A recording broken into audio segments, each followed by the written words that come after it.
Rodifer.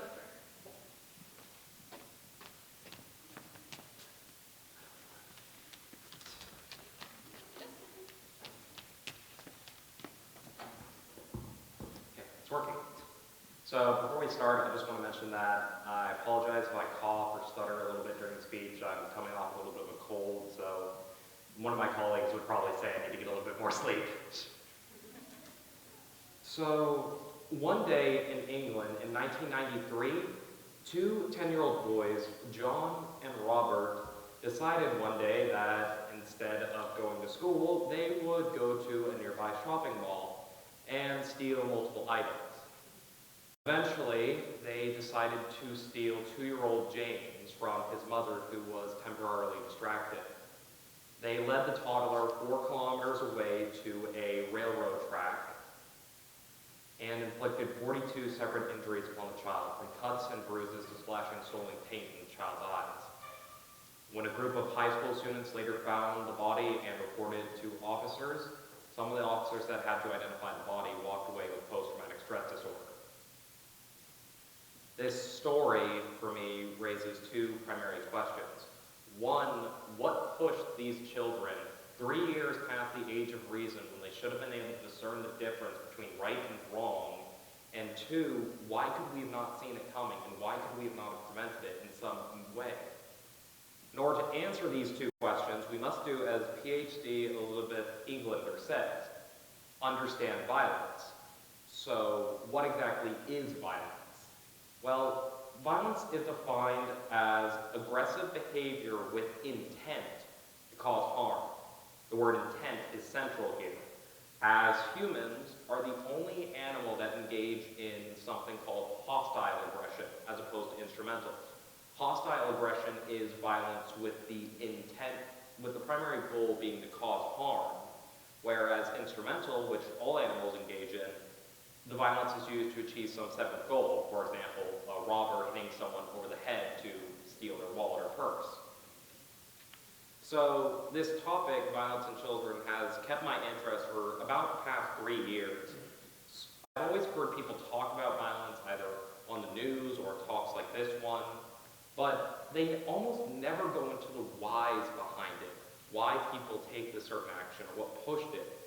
And they always just write it off as something having an exact cause or being completely irrational. So my 2 questions, as I mentioned before, are what pushes people, both children and adults, to these violent actions, and what can we do to reduce the chance of people taking these actions? That's my goal, and it's my aspiration to understand and answer those questions later in my life when I become a psychiatrist. So what's the solution to violence in general? Well, the solution involves focusing on children, more specifically their development. Multiple doctors, psychologists, etc. have linked violence in adults to violence in child years and disturbed behaviors in child years. So as I've done my research on this topic, what I've come to understand is that there are multiple biological, psychological, social, and cultural influences that will either increase or decrease a person's chance of becoming violent or taking violent actions. I call these influences causes encounters. So what can we do about these? Well, I believe these causes encounters need to be monitored in children. And the best way I feel of doing that is through the use of school psychologists.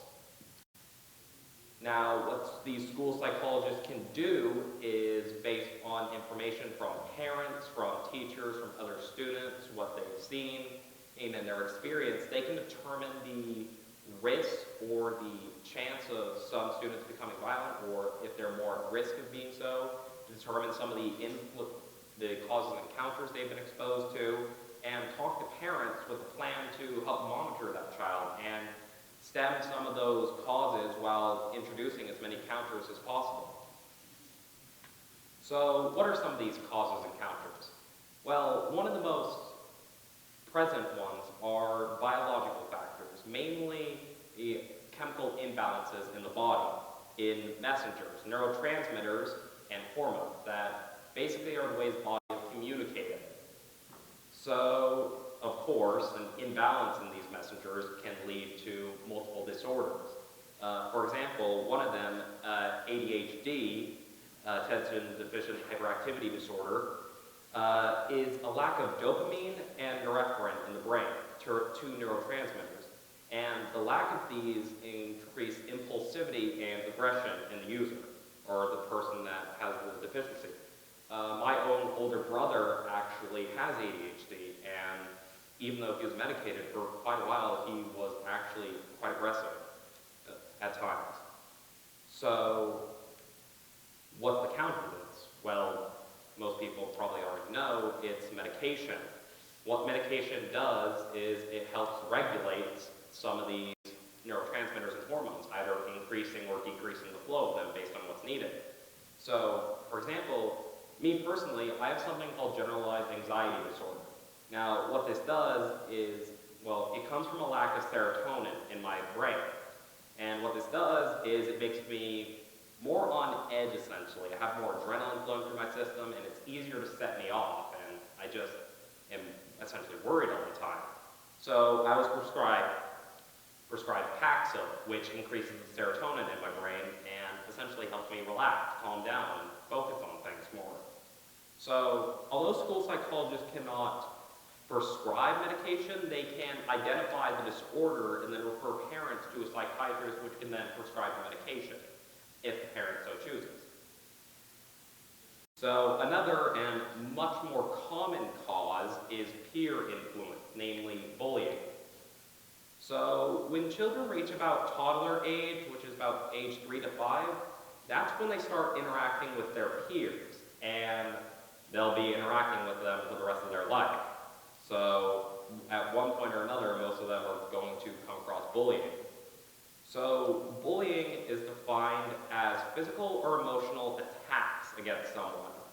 And these attacks, the primary effect of them is lowering the self-esteem of the victim. Self-esteem being a person's feeling of self-worth, how much they value their own self. So, when self-esteem is lowered, it leads to feelings of worthlessness, which can then lead to the person starting to believe what the bully says, that they're stupid or dumb or weak. And this then, in extreme, if this happens for long enough and self-esteem reaches such a low point, it can lead to the person inflicting either self-harm upon themselves or lashing out against other people. So the counter to this, I believe, is increasing self-esteem. So self-esteem, in essence, acts as a shield, if you will, against bullying, per se. And some people need the shield reinforced. So the sticks and stones mentality, which a lot of people grow up hearing, I've found that that only works if you have the necessary self-esteem to make it work. So what I believe psychologists can do here is they can identify when someone has low self-esteem and then talk to parents about ways to increase that self-esteem. One of the most common ways being for the child or victim to join in clubs and sports groups, teams. Because what this does is we all have a need to belong somewhere, and when that need's met or increased, then we essentially feel better about ourselves. We feel like we're needed somewhere, and that we belong. So when I bring up this topic to talk to other people about, one of the most common arguments I hear against this is that why would we focus on this development process when we can instead focus on the causes themselves, what's actually pushing people to become violent. One of the most common examples I find is people mention violent media, and if we could reduce the children's intake of that, we could reduce violence. And a case they often point to is the Sandy Hook shooter, Adam Lanza, who played multiple graphic games, and they believe then went on to do the shooting. This argument has a fundamental flaw, however, as Eaglander states. No one factor, influence, no matter how compelling, can completely explain why some individuals are violent and others are not. No influence I've mentioned and no influence out there can completely cause someone to be violent just by themselves. People have been exposed to multiple of those disorders, and people have been exposed to bullying, and some of them never become violent. So what's the deal here? What's the disconnect? Well, a lot of people fail to understand that all influences, both causes and counters, interact with each other in two-way streets, I call them. And some of them can actually affect each other in such a way that they'll multiply each other even. So, for example, a person's temperament, which isn't exactly their personality, but it's certain inborn traits they're born with, how adaptable they are, how disturbable they are, how heightened their senses are. So, for example, if a child is born with a quote-unquote difficult temperament, they cry a lot, need a lot of attention, that affects the parent's style of parenting, which then will affect the child's personality development. And that then affects how the community views them and how their peers views them and treats them, essentially. So, and what this then does is when you apply it to all influences, it creates a web, I call it, with the person being at the center of it, and all these influences connecting back to the person and to each other. So, in Adam Lanza's case, the way this worked was that he was never fully diagnosed, but researchers believe he might have had either autism or Asperger's syndrome. And both of these, one of their primary effects is that they lead to social awkwardness and isolation. Now, what this then did was it made his peers view him in a negative manner, which then led to him isolating himself more. The isolation here is the important part because, going back to my web metaphor, what isolation does is it removes some of those influences. It removes some of those factors that can influence them. And what this then does, logically, is that the factors that are left within that web, they increase in power, they increase their influence over the person. In the most extreme example, if you were to, say, lock someone in a room with only one type of influence, one factor, for a long enough period of time, that one factor would eventually become that person's reality. They would understand it as truth or how the world works. In Adam Lanza's case, the fact that he was so isolated, that he was isolated from his peers, his community, and his parents to some extent, increased the effect that the violent media had on him and the other factors that were left. And that then led to the same-sex shooting. So the reason why this argument doesn't hold any water is that every single individual, every single person in this crowd, every single person in the world, they all have a different number of influences, they're all been exposed to different causes, and they've all been exposed to different counters.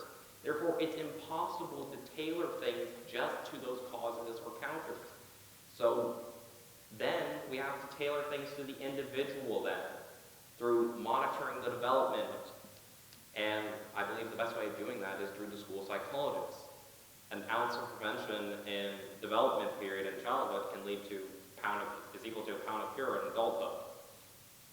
So it's not just school psychologists that should be helping this process, but parents can, of course, help monitor their child a lot. And for example, one of the things they can do is take note of the child's interests. If they like reading a specific genre of book or a type of movie, read a summary of that genre, take notice of it, and talk to them about it. Take interest in their interests, and this increases the amount of influences in that web and will increase their understanding of those influences and those topics.